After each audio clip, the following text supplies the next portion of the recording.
for today's vlog, ito ang aking routine every morning. Kung hindi nyo na itatanong mga katropahan, ay mahilig ako sa halaman. Lalo na yung mga halamang herbs. Kaso yung mga halamang herbs hindi mabubuhay ngayong taglamig. Tingnan nyo mga katropa, ang cute ng halaman ko, diba? Green na green, kala mo hindi tunay pero tunay yan. Nakakagaan kasi ng pakiramdam yung mga halaman.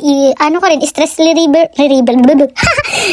Alam ba yan, bulol? Isa ito sa stress reliever ko ang pag-aasikaso ng mga halaman. At it's time to ligpit-ligpit ng mga boxes at mga papers. Marami na kasi kaming mga boxes at saka mga papers na naipon. Nakaka-imber na, nakakalat sa aming laundry room. Kailangan tupiin mabuti para magkasya sa cart ko. Ang gagamitin kong cart ay yung stroller ni Baby Rap Rap. Wala kasi akong cart eh. Ayan o, hindi lang mga boxes, mga papers at mga board ang meron na recycle kami. Mga katropa, meron din kaming mga plastic, mga glass, puno na ang bag, nagkalat na sa laundry room. Kaya naman, it's time to go to the recycle shop.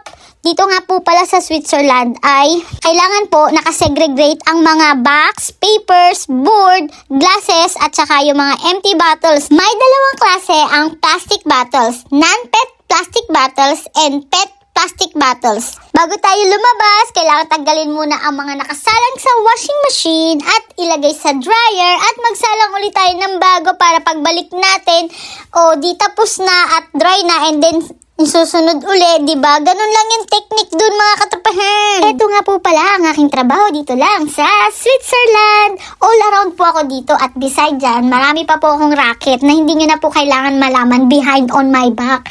Kasi it's my personal life. You know that? At mga katropa, kailangan natin kumayod ng kumayod kasi malaki po yung pamilya ko, malaki yung binubuhay ko sa Pilipinas. So akala ng ibang tao, porkit nakangiti ako sa camera, nakapakayaman ko na mga katropa. Lahat ng sinishare kong blessing at lahat ng ito pinaghihirapan ko. Kaya naman mga katropa, wag po kayong as if dyan mga katropa. Magtrabaho din po kayo, galaw-galaw. Anong ulam?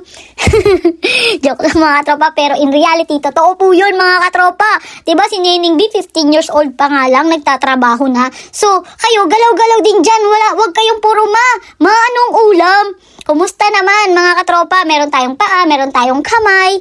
Syempre, go, go, go! Nagpasalamat na lang po tayo. May mga taong nagbibigay ng blessings po sa atin. I-appreciate po natin yun kahit maliit na bagay lang. We need to be prayerful, grateful, thankful, and do your best. Do your best mga katropahan.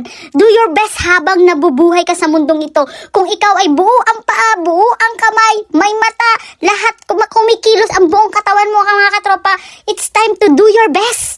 Do your best. Kasi alam mo, hindi lang ikaw yung may problema, katropa. Kahit ako at lahat ng tao sa buong mundo, may problema, may mga emo. Kasi tao tayo, emosyonera.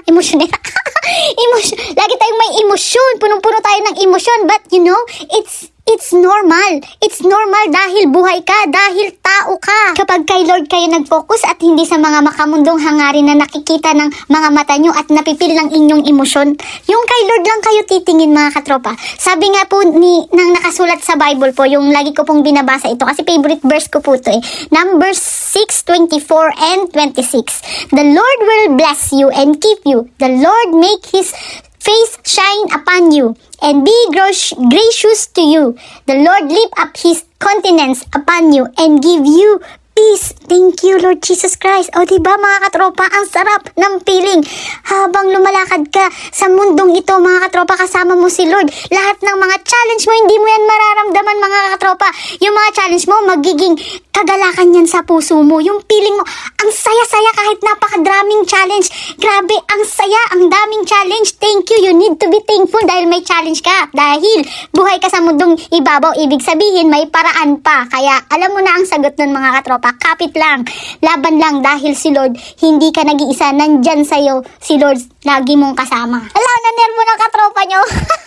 Hindi mga katropa, reality talaga to, totoo to, promise. Dito nga po pala ako nagsiswimming kapag summer, ang linaw ng tubig, kaso lamig pa, sana summer na. Napasayaw pa ako dito sa favorite kong kubo.